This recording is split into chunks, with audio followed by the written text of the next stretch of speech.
Welcome to Gambling with an Edge.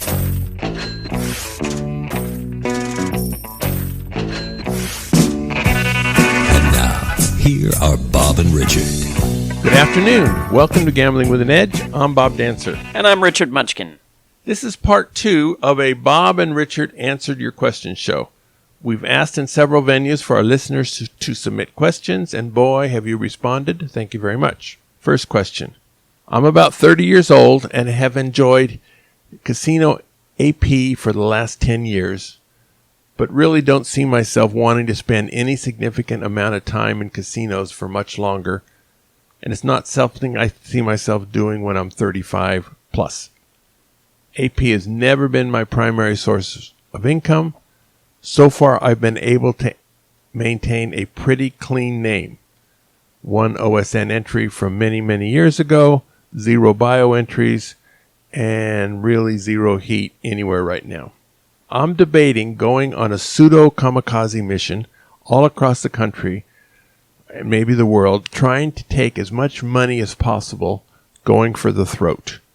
This would obviously result in heating myself up all over and probably trashing my name and face and planning to retire casino AP forever.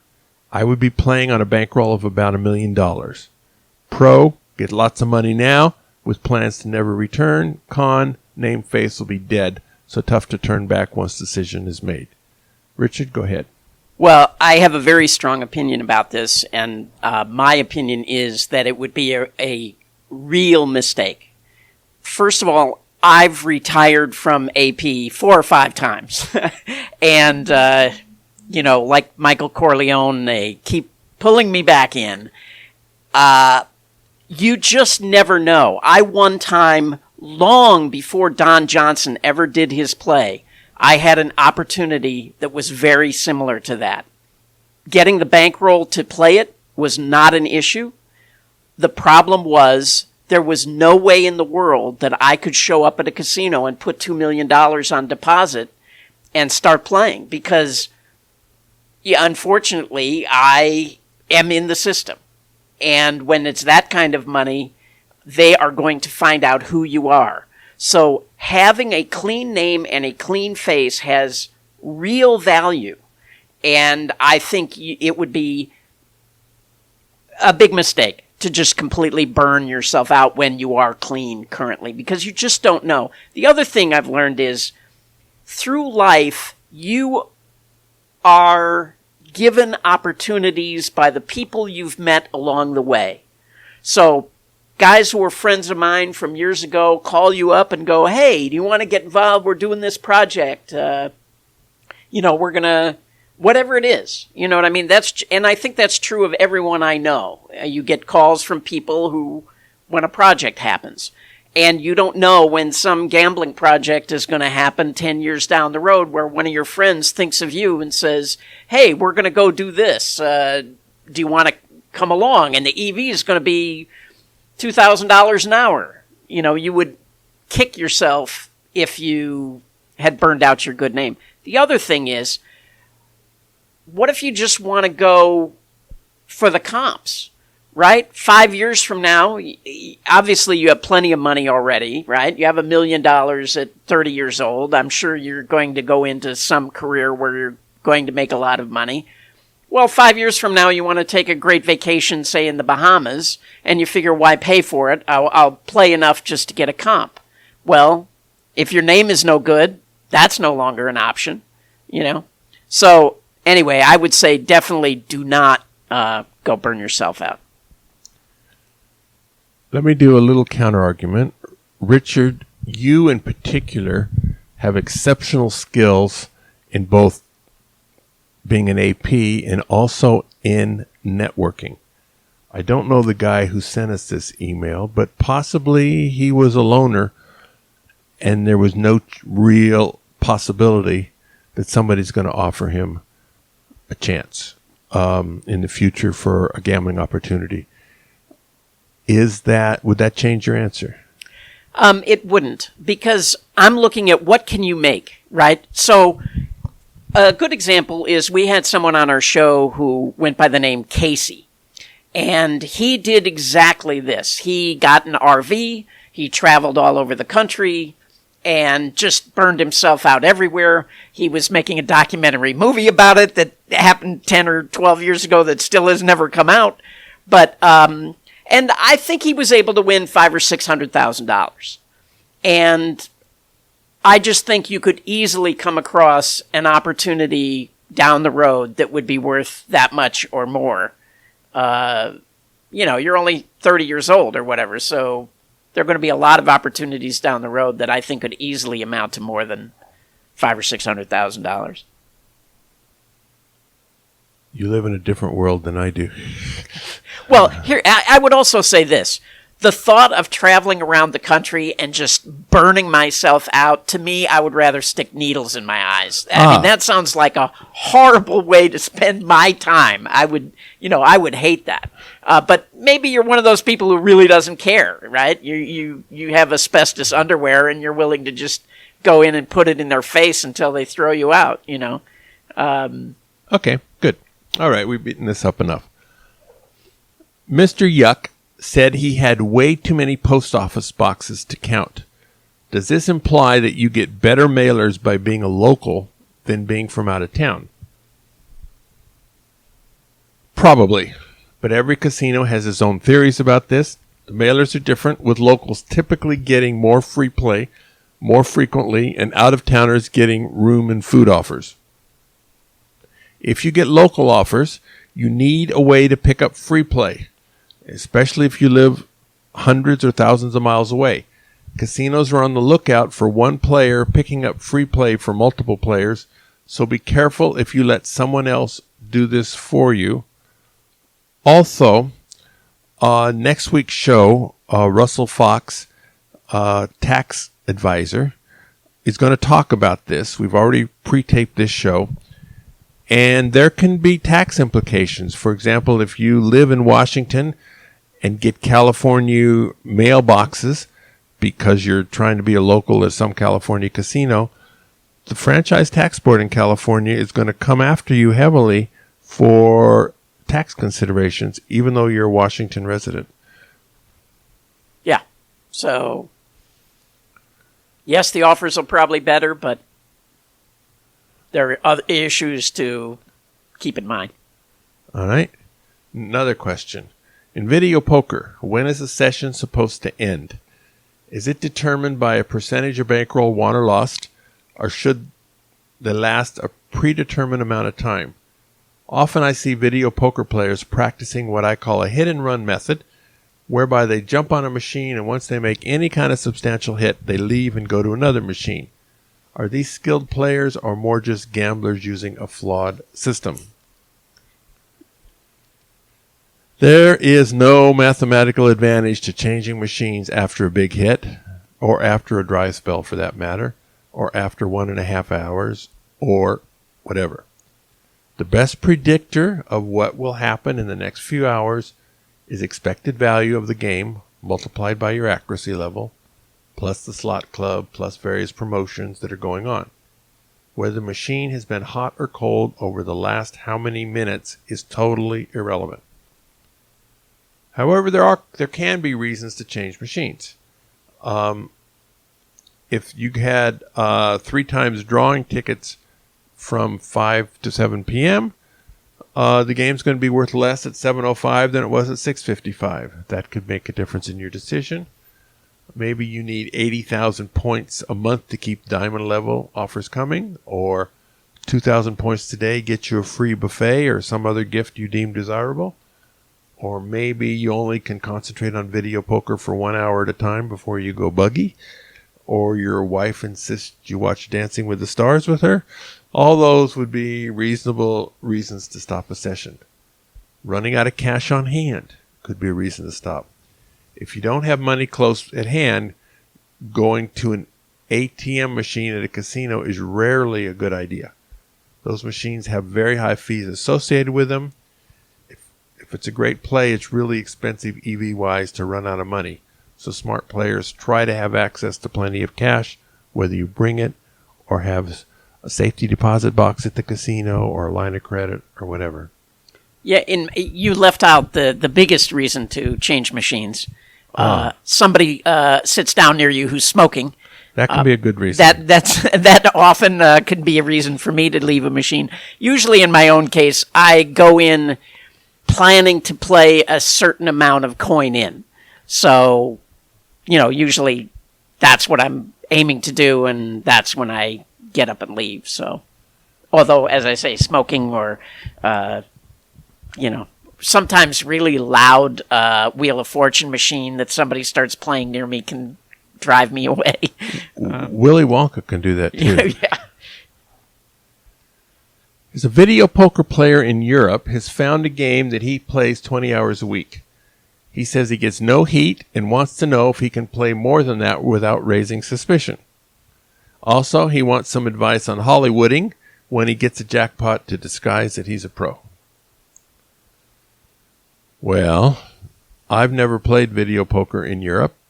I haven't asked Richard, but I doubt it. So I really don't know the lay of the land there. Any speculation I gave would be just that, uneducated speculation. In the United States, it's not uncommon for a player to have a favorite machine. I assume that's true in Europe as well, but I just don't know. I don't know how much the machine is losing for the casino or how much records they keep. I don't even know if you have an advantage at all. Maybe you've just been lucky. I can't be more help. I just don't have the information to help you. Yeah, I would say, though, that assuming what you say is true, I don't think there's any problem playing more than 20 hours a week. I think you already look like a degenerate, and playing more will make you look like more of a degenerate. And if you look at people who play machines, the majority of them don't get all excited when they hit jackpots. They look kind of like zombies. So most cases that I see of people trying to Hollywood fail miserably. You're much better off just acting like you, because when you try to act like something else, to me, it just always looks ridiculously fake. So I would not bother with that. And look, everything ends eventually.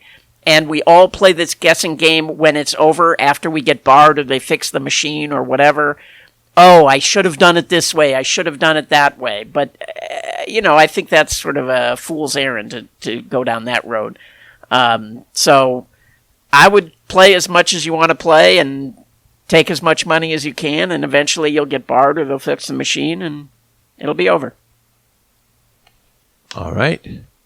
When scouting an AP game where hole carding is involved, do you insist on it being 100% readable all the time, or do you accept a lower percentage? If so, how low? Also, do you adjust your expected EV based on this percentage? For example, if you only can read 7 out of 10 hands, do you assume your return to be only 70% of the EV if you could read 100% of the hands? Well, yes. I mean, actually, it's 70% minus the house edge on the hands where you had no edge. But I don't really think about it in terms of, calculating an EV that way. I mean, I sort of do a calculation of what is this game worth per hour, right? And so if a game is worth $500 an hour, but you can only see it half the time, then it's now worth $250 an hour or whatever. First of all, I should say I can barely see my hand in front of my face anymore, so I'm not going to be able to see a hole card. Everyone I know plays games that are not perfect. I do remember when I first started playing hole cards back in the early 80s, they were so prevalent that we didn't bother with games that were not 100% because you could just find them anywhere. But that is not the case anymore. So you're just going to have to make a judgment on what you think the game is worth. Most people are really bad at estimating how well they see. They think they see great, and often they don't. So you really have to be careful about the number of mistakes you're making, especially on those games where you're not getting it all the time, or you think you might have got it. And guessing can be very, very costly. So Unfortunately, I don't have a black and white answer. Yes, you should do this. Well, I'm pretty sure our listeners aren't looking for black and white answers. AP is pretty nuanced. And how you deal with those nuances, they're looking for the old pros to give them some clues. Another listener, he said, I recently had a very good year playing video poker, primarily NSU Deuces Wild, which was positive after comps, points, promotions, mailers, etc. The majority of players at this location all think they're professionals and consistently try to dictate what game I should be playing to the point where they would follow me around and cry about the game I was playing. He asked me, being an actual professional, what is the best and politest way that I can tell these people to go to hell? And my answer is, that's not my style. I accept that I'm a minor celebrity in the video poker world and try to be polite to anyone who comes up and talks to me. If they seem to want an extended conversation and they aren't a close friend, I'll tell them I'm working and need to concentrate on the game. Most of them take the hint. I don't get a lot of people trying to convince me I'm playing the wrong game. Generally, they assume I'm playing the right game and they try to figure out why. Sometimes they come up and ask why I'm playing this particular game instead of another one, but they're asking, they're not telling. Sometimes I'll give them a straight answer, and sometimes I'll say I'll probably write about this some point down the road, but for now it's still my secret. Yeah, we had a guest on the show a while back, Lee Jensen, who has a blog called AP Street, and he had a recent post where he was talking about a typical trip that he was on.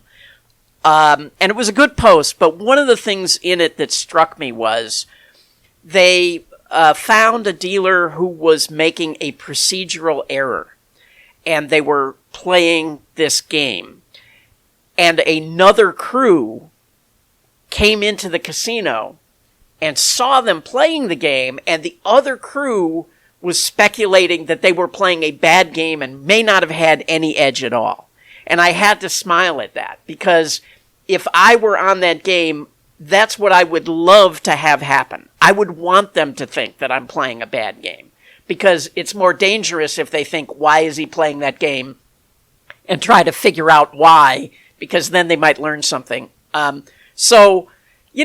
Depending on how well you know these guys, I would either play into their idea that you're playing the wrong game and, start to make up some stuff about how this machine is hot. So, that's why I'm playing it, because it's hot. And let them think I'm an idiot. I don't know. I guess that's what I would do. I'm not going to tell them go to hell. Well, sometimes you have to. Sometimes they just keep at you and at you and at you and at you, and eventually you need to get rid of them. I mean, actually, in my own case, if someone approaches me, I would often say, don't talk to me in a casino. I mean, it not only can it be bad for me, it can be even worse for them. So, I first got into the Griffin book 20 years ago because a guy walked up and talked to me in a casino that shouldn't have, and he had heat on him. And that was how I first got into Griffin. So, yeah. Now, if I were playing video poker, it probably wouldn't be as bad, unless it's a guy who has heat on him, and then I don't want him talking to me anyway, but, All right, different subject. A listener wants to know, to Richard, have you ever done play in a casino where you've not given any identification or told anyone your real name or where you're from, but had one of the floor supervisors or pit boss call you by your full name without knowing fully what you are? If you have had this happen, how did you handle it? And did you ever go back to that location and play? Well, I actually have two different versions of this, right? So the first one is where bosses want to see your reaction, right? This usually means there's a flyer out on you. So a flyer came out, John Smith, card counter, is in the area, and they want to show you how smart they are by showing you, oh, I know who you are, right? So I'm going to call you by your real name. Or they think it's you, they're not 100% sure, and they want to see how you react when they call you by that name. In the old days, the Griffin agency used to page you by that name to see how you react, because 9 guys out of 10 are going to look up and around when they hear their name being paged, right? So Griffin would catch people that way. The best thing to do is just get up and leave. Is without saying anything, just get up, don't say a word, head straight to the door. Do not go to the cashier's cage. Just leave. And realize that there's probably a flyer out on you. Now, the second version of this that happens to me is occasionally I will walk up to a table and somebody will go, "Oh, Munchkin." In that case, I can't just pretend it's not me. That's a different thing. And unfortunately, well, not unfortunately, but 40 years ago, I was a dealer, and every once in a while, I run into somebody who's still in the casino business that remembers me. So, when that happens, I actually just go, "Oh, hey, hi, how are you doing? What's going on? Blah, blah, blah. You're still doing this, huh?" You know what I mean? And I stop playing, but I will just have a conversation with them, because often it's not heat.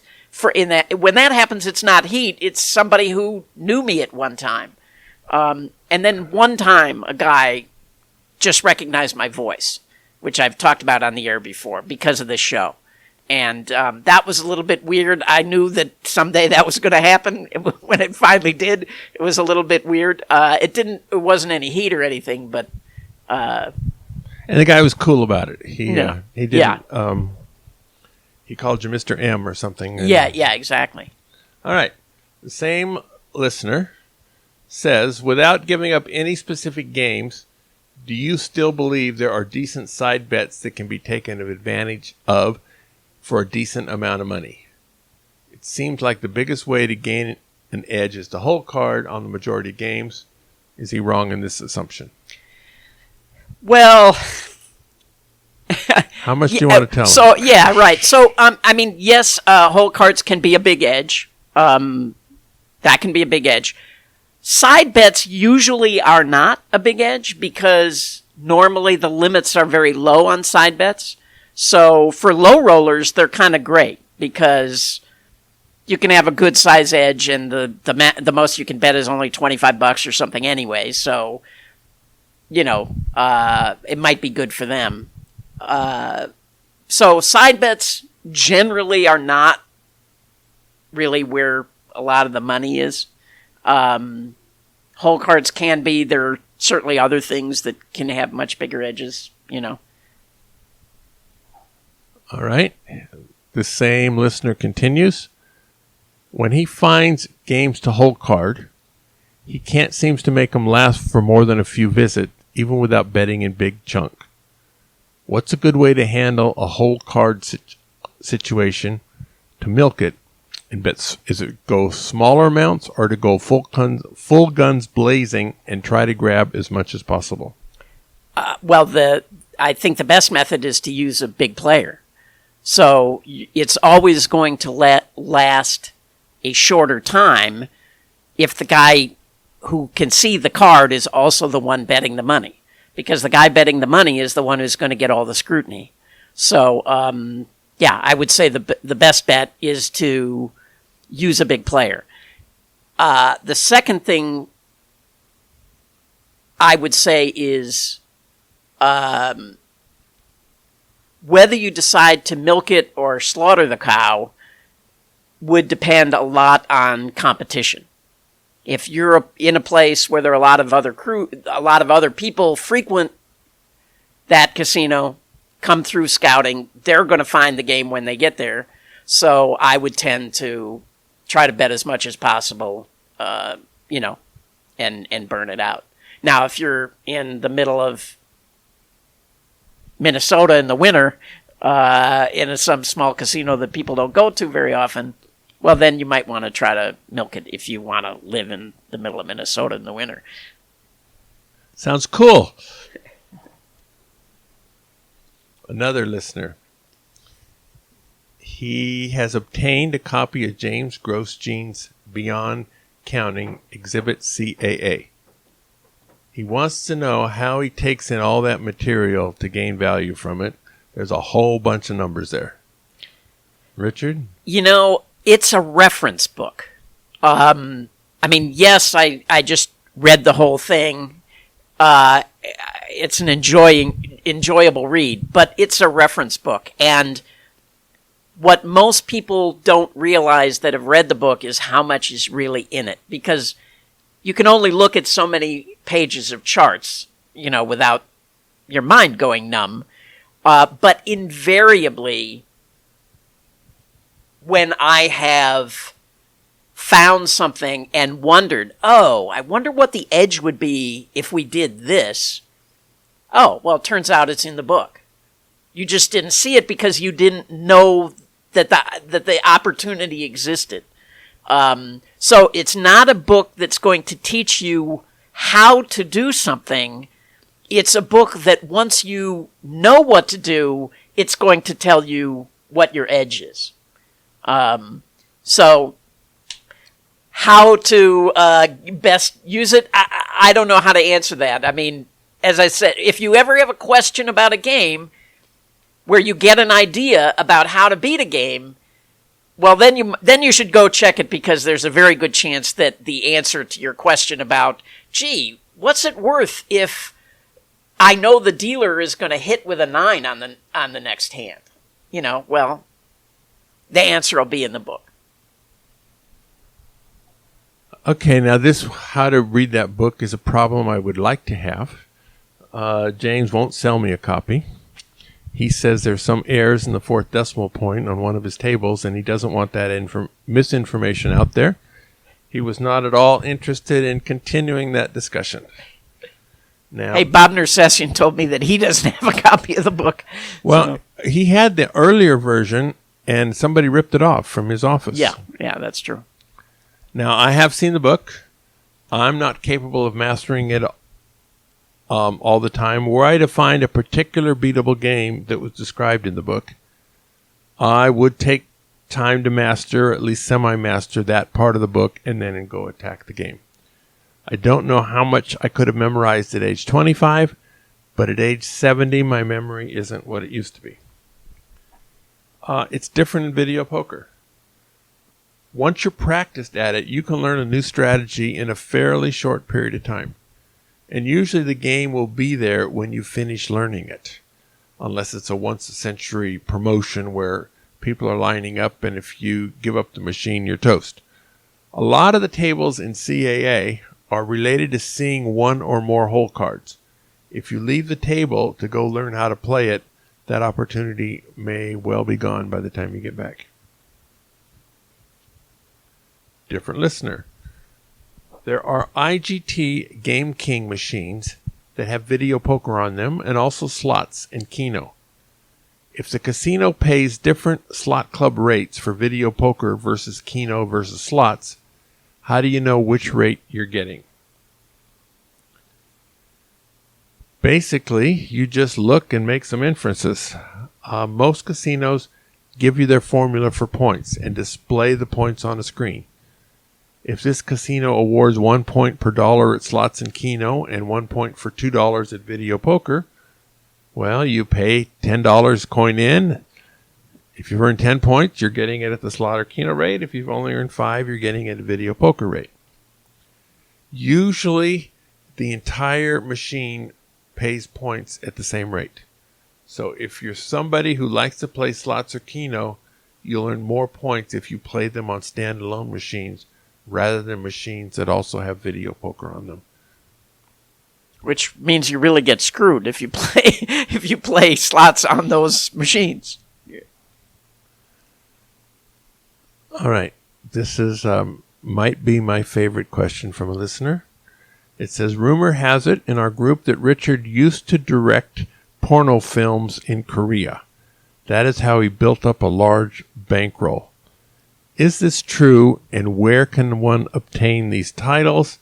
And my comment is, I didn't know about the porno part, so I really want to know how much is true. And I want to know from Richard all the stories about the Korean casting couch. Yeah, that's a good one. I did make films, not porno, and I did play a lot in Korea, but didn't make any films in Korea. Although I sold films to Korea that I made. So no, I didn't do it. I've never done porn, either as an actor or a director, and either one on your bucket list. No, I had no desire there actually. But the films that I made were really mostly action and martial arts. So lots of car chases, shootouts and fighting. So no porn. Thank you, Richard. Although I must tell you that's a really disappointing answer. Okay. Another listener says a local casino has blackjack over and under 13 side bet with a limit of $25. Do you think this would be a plus EV play to look into? Well, as we were talking earlier about the side bets, this is exactly the problem. The side bets have these very low limits. So if you're a low roller and you live in the middle of nowhere in Minnesota, where that game is or might be, if you play there, then sure, you could get positive EV playing it. Your hourly win rate is not going to be a lot, but as I say, if you're a low roller, sure, go for it. But I'm not sure where people think of these questions, but they want to know who's better at ping pong, Richard or me. And then he continues and says, since Richard has a ping pong table in his living room, he's going to bet that Richard's the better player. Now, if I get to bet, I'll put money that the match is never going to happen. I'm not a competitive ping pong player. My knees are as bad as Richard claims his eyes are. Yeah, and I think I mentioned last week, all the players seem to not come to town very often anymore, so I don't think I've played in 6 months. So I was at a party, and James was there, and he seemed to be a competent player. Yeah, but he doesn't seem to get to town much, so... All right. Another listener. He says, I'm a 10-plus years small to mid-stakes poker player, beginning to dabble in other forms of advantage play. He's learned high-low and has double-deck strategy memorized, but he's down $300 over his first 40 hours, spreading $5 to $50. Question. What's the best way to actually confirm that I'm doing this right? I understand the variance and not concerned about the money, purposely playing small enough for it not to matter, but I just don't know if I need to study more or if I'm running bad. Well, first of all, $300 obviously is no variance at all if you're betting 5 to 50. So, you could easily be down $3,000 or more, and you could easily lose for 150 hours.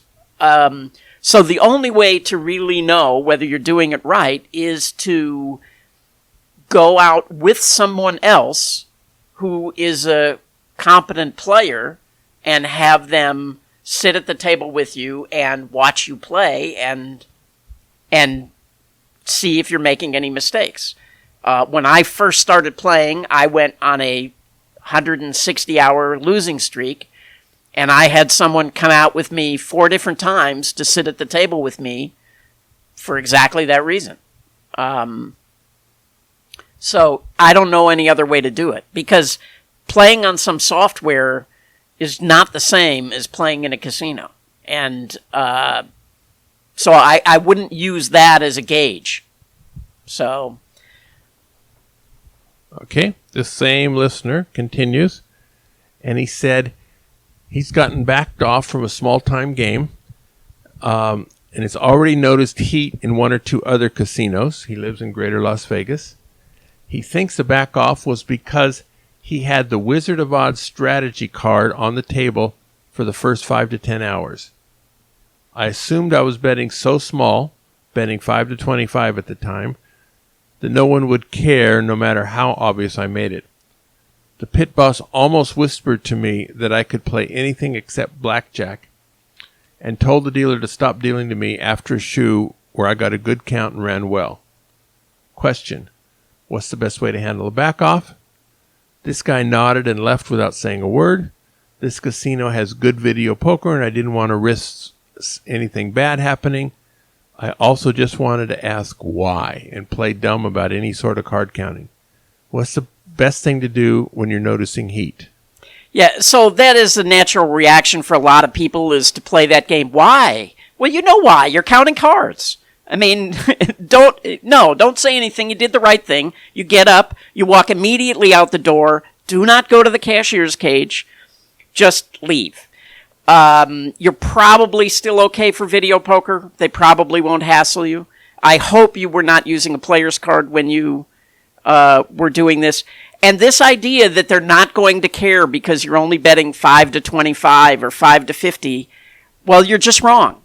Like, pit bosses have not a lot to do, and they get bored very easily. So you make their day when they can go tell their buddy, "Oh, I just caught a card counter."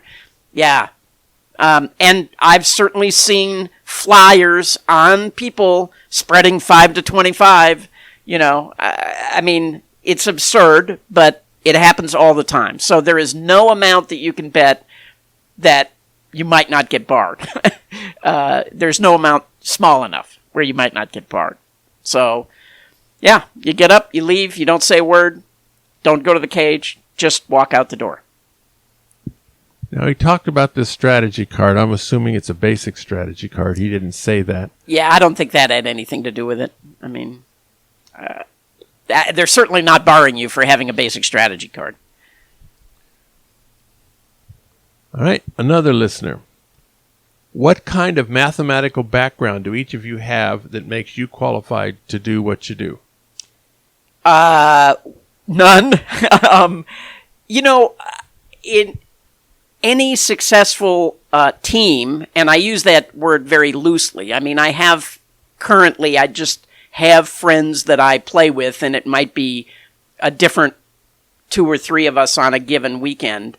But any group like that has at least one person who is the math guy who can analyze those things, and that's not me. I'm not that guy on our team.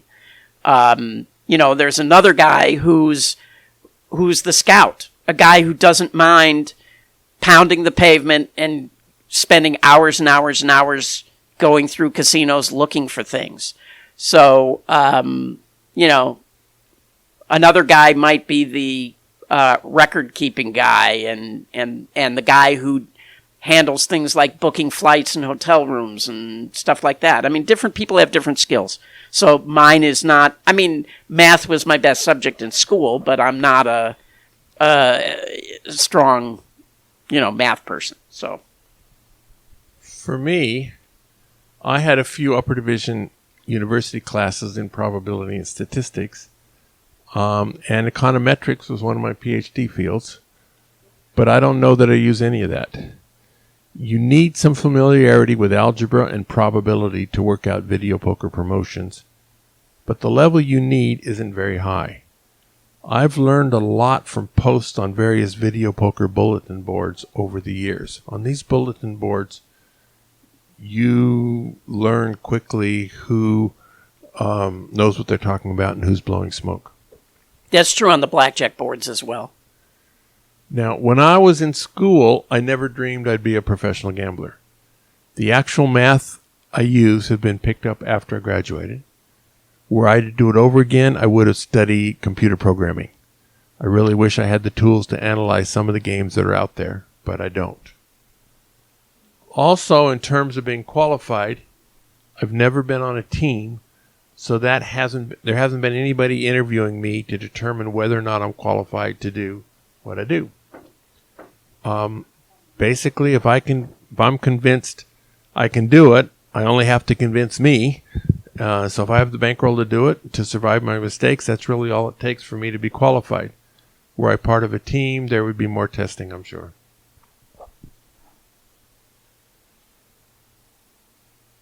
Here's an ugly question. What is the worst thing that a supposed partner or friend has done to you in terms of gambling only? Do you want this one first or second? Yeah, I mean, steal. I mean, and it's heartbreaking. You know what I mean? When it's somebody that you think of as a friend, and that's happened to me a couple of times. And as I say, it's just heartbreaking. There are other times, for example, we had a BP one time that we were up in Caesar's Tahoe and we were going to go make a play at Harrah's Tahoe. So, 100 feet down the street. And we go set up on the game in Harrah's and the guy never shows up. And we go back to Caesar's, he's not there. And apparently the guy had just left the casino, gone to Reno Airport, and flown home with $20,000. So, I mean, that's bad, right? A guy stole $20,000 from us, but it's nowhere near as devastating as when it is somebody that has been a friend of yours for years, and suddenly you find out they're stealing. And as I say, that's happened to me a couple of times, and so, yeah, and the other thing is, I had a guy who I considered a friend who ratted me out to a casino. He called surveillance while I was at the casino and told them that I was a card counter.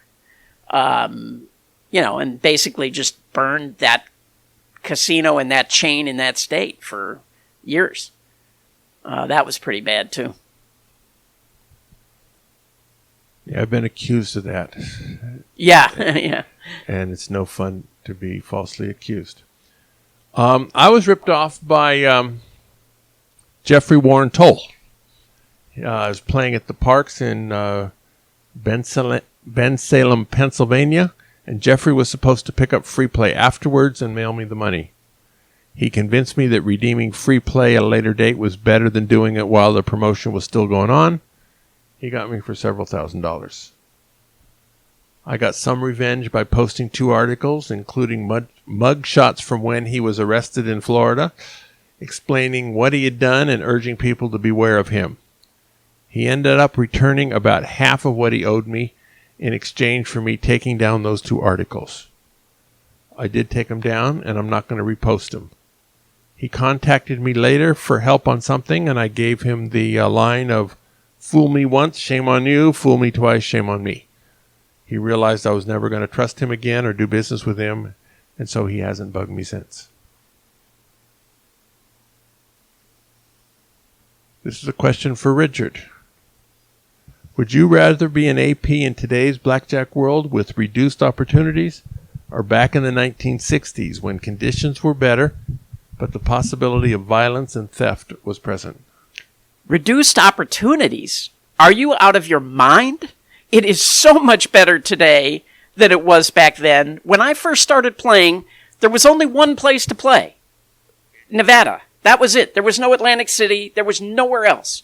And when you got heated up in Nevada, unless you wanted to go to a foreign country, that was it.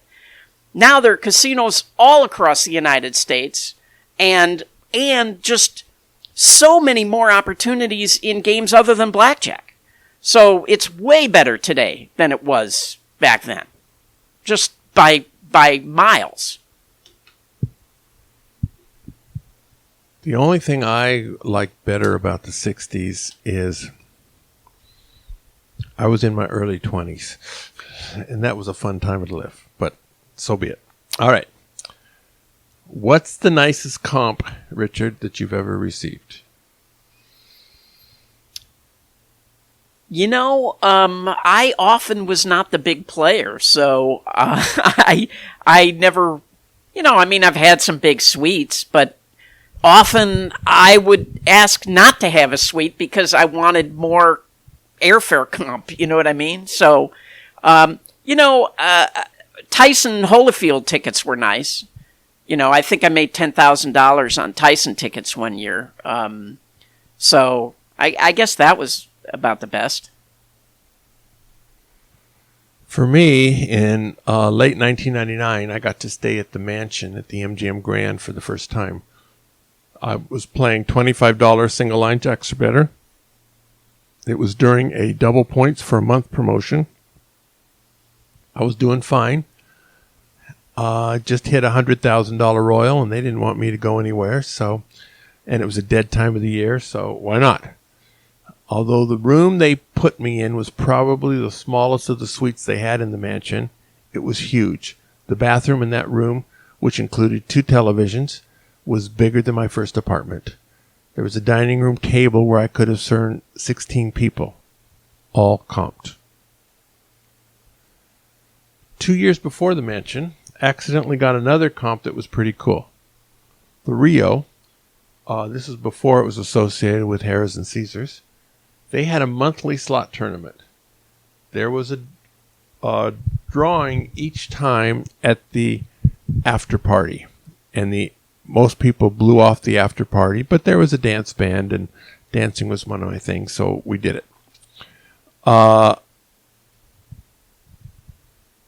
So there was a cruise to the Mexican Riviera out of Los Angeles as a giveaway, and my wife at the time, Shirley, won the drawing once without even being entered. She had entered the month previous, but had skipped the current month's tournament because she had a church-related ladies' function that she preferred. But she came to the awards banquet because of the dancing. The first name drawn wasn't there, which was highly unusual because you put your ticket in right when you're going into the room. So it never happened that it wasn't there, but it did. Shirley's name was the second one drawn.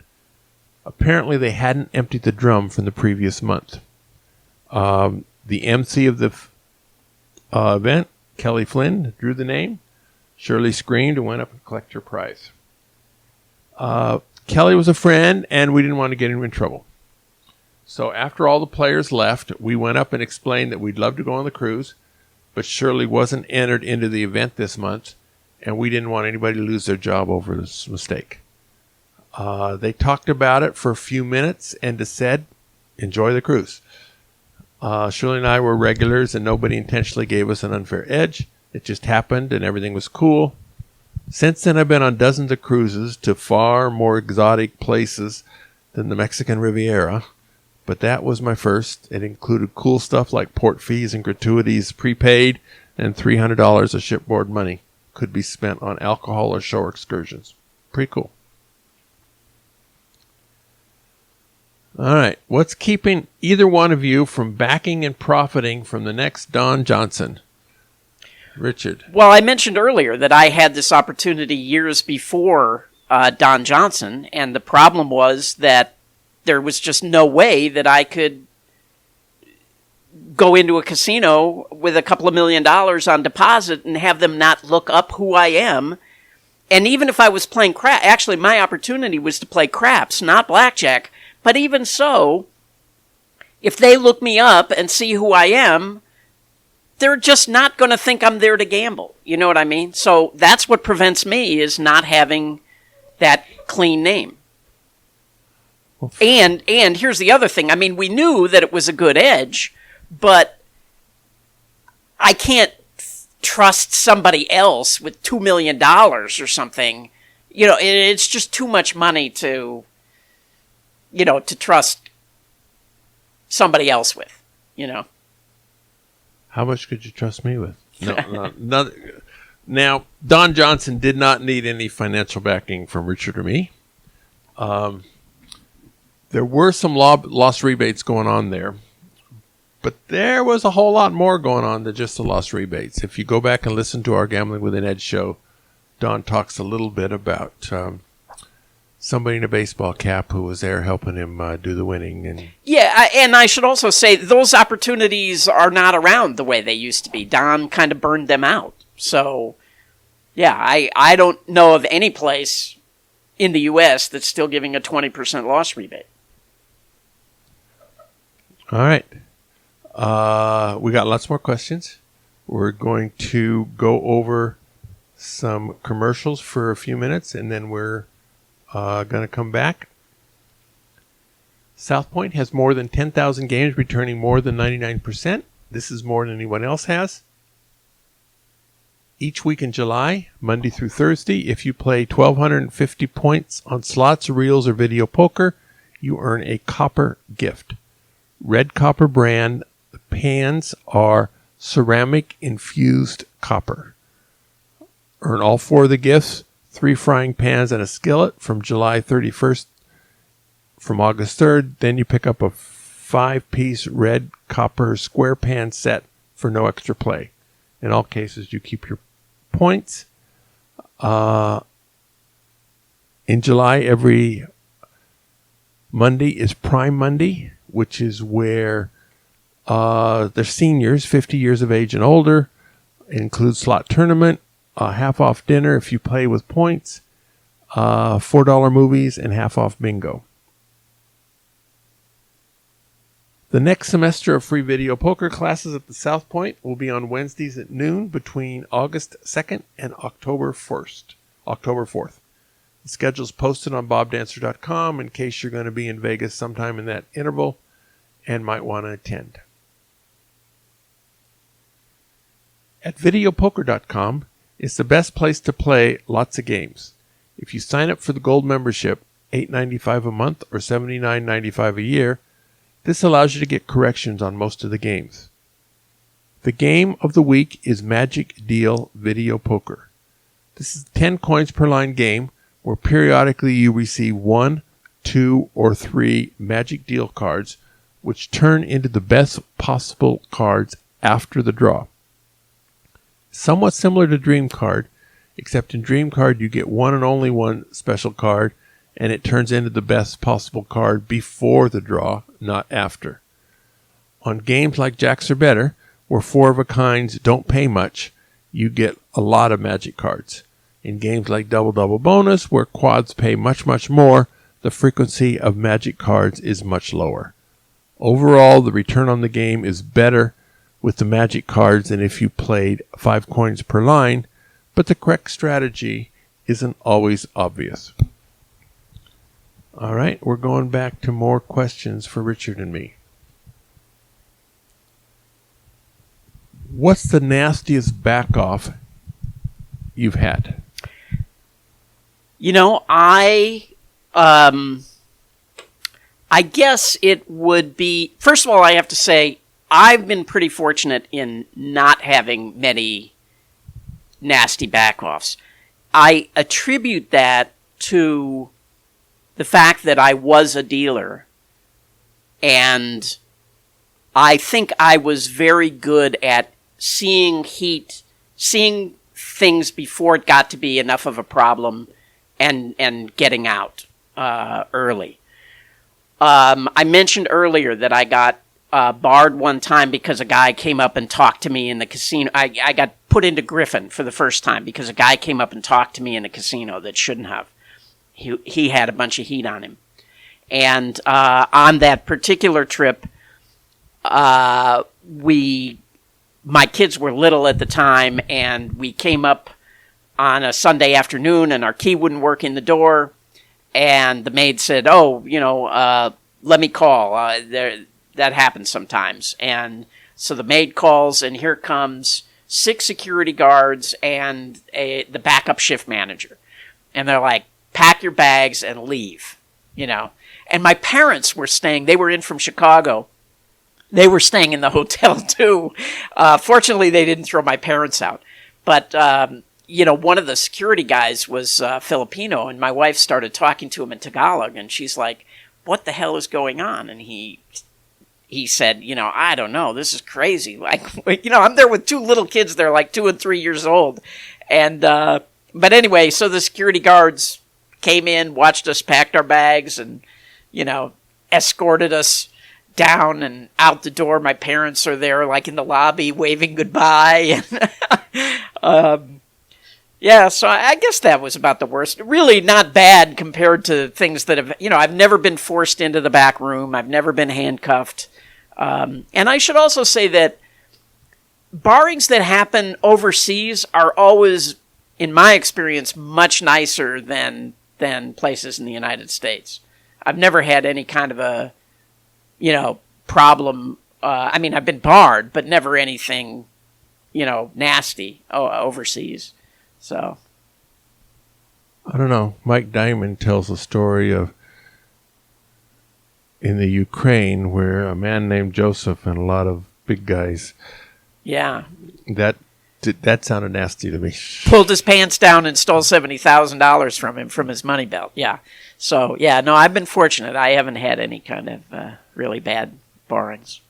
Now, for me, generally speaking, I've been treated with kid gloves when I was backed off, partly because I'm a writer and casinos don't want to be trashed in print. The only exception was the Tropicana, back before it was owned by Penn National. It's promised a lot in terms of being grandfathered into a higher tier level if I posted front money. And it was promised by a guy named Craig Crosby. His boss didn't honor, saying Craig didn't have the authority to promise what he did. I got stiffed for about $3,000. Most painful backoffs were relationships with females. Now, Richard's been married to the same woman forever. I wish I could say that, but I can't. One lady decided I was a compulsive gambler. In her mind, it was semantics whether I was an AP or a compulsive gambler. Now I believe I'm better off without her, but at the time it was a drag. Others had issues unrelated to gambling, far more painful to me than gambling backoffs.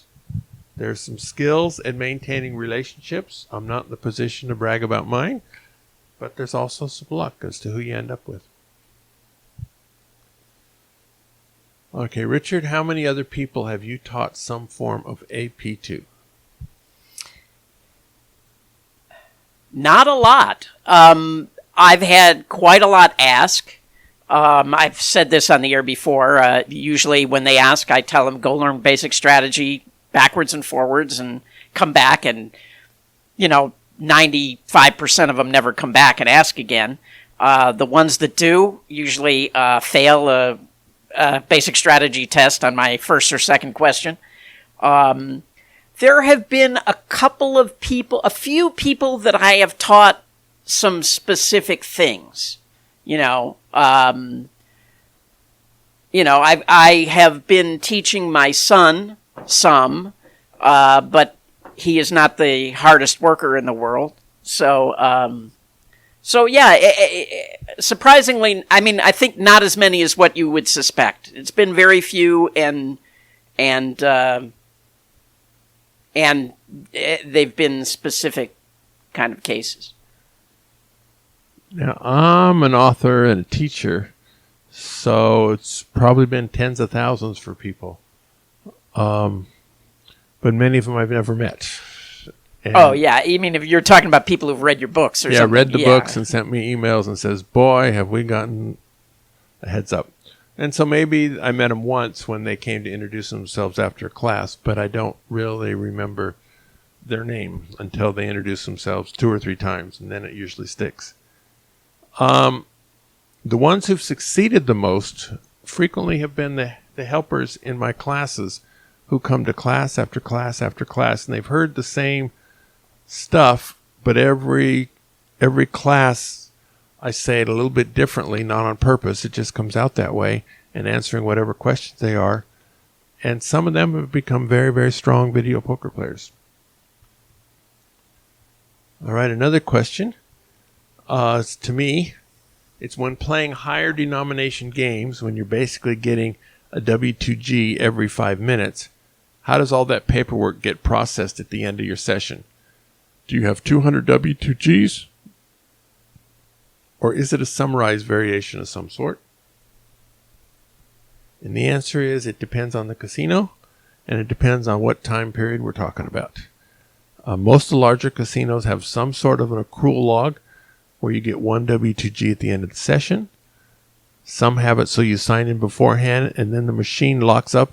You enter your PIN number, and it automatically goes to a accrual log.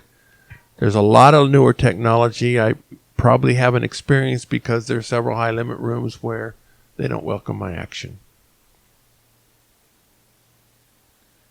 Richard, when you were getting to be an AP, who were some of your AP idols, and why? Well, first of all, I have to say that I was sort of obsessed with gambling from the time I was a teenager, and one of the books that I loved was a book called Fast Company by John Bradshaw, which was a profile of 6 professional gamblers. It was Puggy Pearson, Doyle Brunson, Johnny Moss, Bobby Riggs, Minnesota Fats, and Titanic Thompson. So, you know, I was obsessed with those guys and people like that until I actually got here to Las Vegas and met some of those people. And the loss of illusion sort of came very quickly, where I realized some of these guys were not guys that I wanted to idolize. But then when I first got here and I started counting cards, you know, Arnold Snyder, Stanford Wong, Ed Thorpe, you know, I mean, that was just a tremendous thing to finally meet Ed and kind of get to know him. Yeah, I mean, so I guess that was it back at that time when I started counting cards. But you know, the more you're actually around those people, the more you realize they're just humans with, you know, their own failings and whatever. Now, I wasn't asked this question, but for me, my idols were writers. Now, you all heard of Stanford Wong, but another one you may not have heard of is Danny Kleinman. Danny wrote about backgammon and contact bridge and was based at the Cavendish West Club in Greater Los Angeles. Compared to New York's Mayflower Club, where people like Paul McGreal, Jason Lester, Mike Sienkiewicz, Eric Seidel, Billy Horan, and others hung out, Los Angeles was a backwater of backgammon thought. Still, Danny regularly published all sorts of backgammon stuff, and I learned tremendously from him, both as a player, and he inspired me as a writer. As an AP video poker player, largely I had to reinvent the wheel. I certainly read the authors at the time when I started, Dan Paymar, Lenny Frome, Bradley Davis, but I didn't think their work was very accurate. The best players at the time were involved in video poker teams, and that wasn't the direction I wanted to go.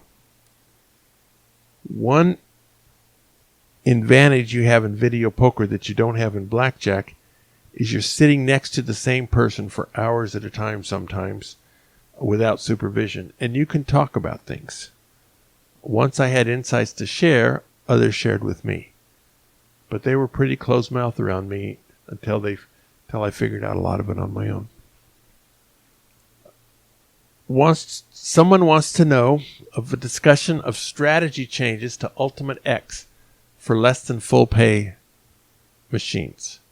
Also, some tips on how I could analyze specific Ultimate X hand properly, since there are no formal tools. And he says he paid big bucks for Video Poker for Winners CDs that had Ultimate X on it. So my question is, how big would you pay? Jim Wolf, the creator of Wolf Video Poker, offered to include Ultimate X and Quick Quads, among other tasks, for an updated version of Video Poker for Winners for $250,000. The owners of the software, videopoker.com, found that too expensive. But if you're willing to pay that much, we can make this happen. Seriously, I very much encourage videopoker.com to come out with a new release. They're convinced that it's cost ineffective. I'm not personally interested in putting up $250,000 for this, but I'd sure like to find a way to get it done.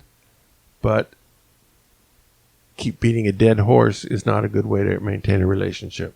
I'm surprised that somebody hasn't done it and posted about it. I mean, my experience with the blackjack world and all these new games is there are a lot of really, really smart computer programmers and math guys out there in the table games world that analyze things all the time. And, you know, it used to be there was like one guy. There was James. You know what I mean? But now there are a lot of other guys who take on these kinds of things. So I'm surprised. I would think that there must be similar people in the video poker world, maybe they're just more closed mouth about it. Well, the best guy at that is JB, and he works for Michael Shackelford on the Wizard of Odds site. So the Wizard of Odds has strategies for a whole lot of games. It has analytical tools for a whole lot of games that are exceptional. The problem with Ultimate X in particular are there's a lot of different levels of strategy you can work at. For example, if you're playing 10 play, each of the 10 lines will have a multiplier somewhere between 1 and 12. So it is possible to have the sum of the multipliers of 10 up to the sum of the multipliers of 120. The 120 would be a dealt full house or dealt something depending on the game. The 10 would be you have no multipliers anywhere. Sometimes some of the numbers are extremely unlikely, such as you need to get that multiplier, you need 9 royal flushes and 1 4 of a kind on the same 10 hands. And yeah. No, I realize it's a very difficult thing to analyze, but so if you have 119 different, that's not right number, 109 different strategy, 110, that's too much for people to deal with. So if you group it into 5, so you use this strategy for sum of multipliers up to 30, and from 31 to 49, you use this. You can do that. That's another way to do it. You can use a one-size-fits-all, and you just use the same strategy for all the plays, no matter what the sum of the multipliers are. Even if you have that, there's as many penalty card situations in Ultimate X as there are for any other game. And how deeply do you want to get into that? So it's a handful to make those decisions, and whatever decisions I made on mine that I would want are unlikely to be the same decisions that you made on yours. All right. So we're going to take one more question. We still have quite a few left. So we're going to do this again in a couple months. We've gotten some good feedback on people like these. So this last one is for Richard. And it said, what is your general criteria for adding an AP to your team? boy, it varies. Are you related to me by blood? If you're my son, that would be a prime criteria. Or his girlfriend. Yeah. I mean, it would just depend on the situation. Are you Asian? That would be a big plus. I mean, I don't really have a team right now. As I mentioned, I go out when I play. I mean, I rarely play anymore because I'm trying to be retired. But I go out with 2 or 3 people. In the last couple of years, I have made plays with people I had never played with before. It was more like I joined their team. You know what I mean? It just depends on the situation. But I'm definitely not interested in some kind of long commitment. In the old days, we had a bankroll, we had a target, we would play until we hit a target, and I don't do that anymore. Now, if I play, we say, we're going to, go to Minnesota in the middle of winter for 4 days, and these are the 3 guys who are going, and at the end of the trip, we chop the money up evenly, and that's it. It's over. You know what I mean? So, I can't really, I don't really have a team, so. Nor do I. But it's a good question. Thank you, Richard. This has been fun. I actually learned a lot from some of Richard's answers, too. Listening to Richard is a gift that a lot of you are receiving. Shucks. As to somebody who's walked this path before. And your path is going to be different than his, but having guidance from couple of old farts is useful information. So thank you very much, Richard. Go out and hit lots of royal flushes, everybody. Good day.